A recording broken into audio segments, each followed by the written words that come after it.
Welcome to Dilyn's Dialogues, a podcast where I tell my story my way.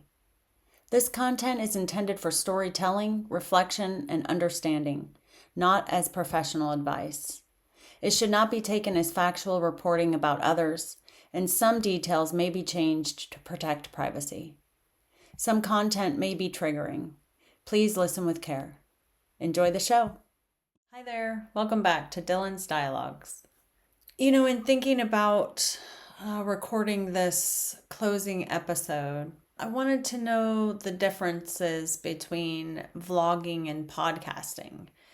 I probably should have looked that up before trying to do a podcast, but I sort of just jumped into it. And, it is what it is. What I learned is that vlogging is more sort of what I've been doing. It's like diary entries in video form, and it's typically done via like a website or YouTube. Podcasting, however, is meant just typically for audio, and it's a little bit more formatted and structured, and there's like an arc to the storytelling. I wanted to tell my story, and I still do. I just, I don't know that it's the right time for me to do that right now. This podcast has sort of been jumbled all over the place, like a pinball machine or a roller coaster, which is sort of what it's like to live in my head. But so you got a little piece of that. But when I decided to quit my longtime job to go back to school full time and pursue my degree, and then that wasn't working quite how I had anticipated or hoped, and I decided to leave school, kind of not knowing what was lying ahead. My wife suggested perhaps I start to write and work on my book. And a friend of mine reminded me that I had always wanted to podcast as well. And so I thought, well, shit, I have time. Why not do both, right? The problem is I didn't quite realize what a grief spiral I would end up in by leaving school. I didn't understand how much my identity had become attached to being a student and going to school and pursuing this dream of mine. Didn't realize how time consuming and how much energy it would take to do a podcast. There's a lot to podcasting. And especially if you want to do it well and you want to set up the episodes in a storytelling arc, which I did not do. I just kind of started in with this big life pivot and then have been sort of recording, week to week, day to day, what have you, layers of the grief that I've been experiencing. And because it's been 4 or 5 weeks of what feels like unending grief, I just, I've gotten to certain points where I just felt like I don't feel like recording, and I don't feel like editing, and I don't want to put this out there. And so I thought, once again, I need to honor what's going on with me and what do I really want and what's going to help me move forward. And I've had, a lot of grief in the last 4 years. I've had a lot of eye-opening awareness and understanding over the last 2 years of therapy, and that's also caused a lot of grief. And then recently, the unexpected grief of quitting my job and then of quitting school. And then I had to say goodbye to my trauma group therapy, RRP, which stands for Relationship Recovery Process. There was a bit of a symbolic goodbye, if you will, in the acceptance of the pedestal falling for a certain person in my life. And I had put this person on a pedestal, and just the acceptance that that person doesn't belong on a pedestal, and that it's better if I distance myself from this person. That's been really tough to move through as well. And you know, every episode I think I recorded almost talked about the looming day, which is today, October 21st, 2021, the symbolic death of my family of origin. And as you can imagine, when you're grieving death or something that feels like death, it's not easy to move through.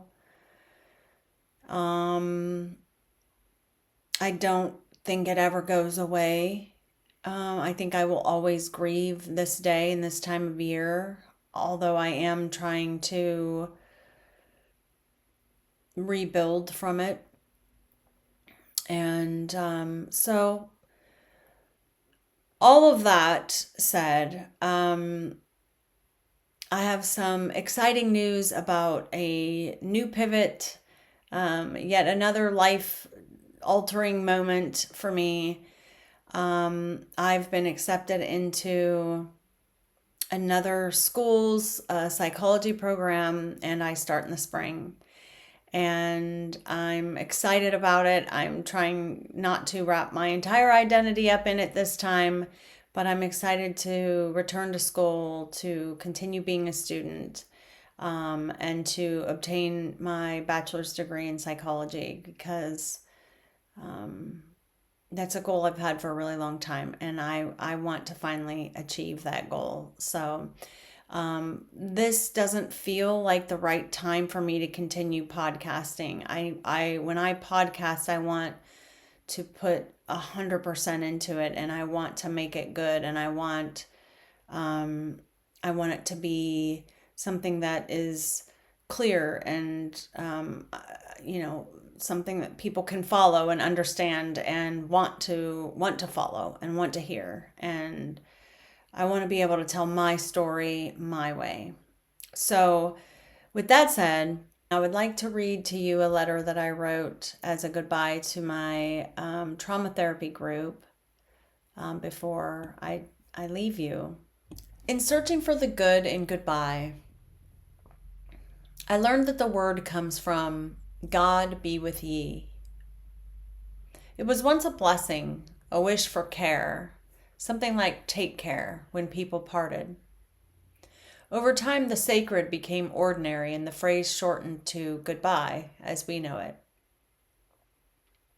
Coming from religious cult origins, my first instinct is to buck anything with religious undertones. Still, I kept wondering how other cultures say goodbye. In German, French, and Italian, auf Wiedersehen, au revoir, and arrivederci each means until we see each other again. In Spanish, adios echoes English, a kind of blessing.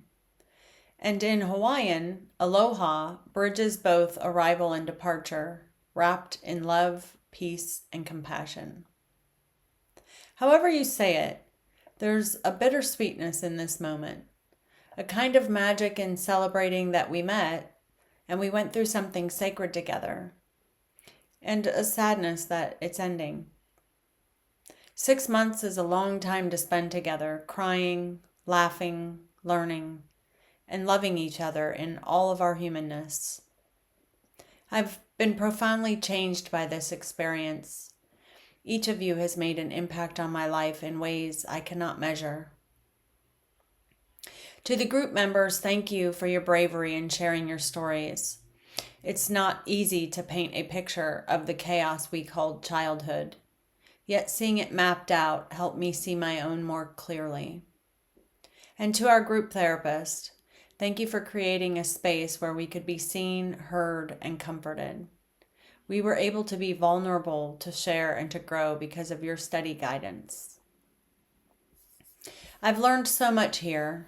I hope to continue learning and growing through formal and informal education, being open to woo-woo sounding therapeutic methods, and having curiosity, not ridicule, self-compassion, not self-defeat, and growth, not shame. So however you say goodbye, whatever that word means to you, I say, I'm grateful to know you. Goodbye for now. So, again, thank you for coming on this journey with me. Thank you for riding the roller coaster with me. And until next time, be safe and be well.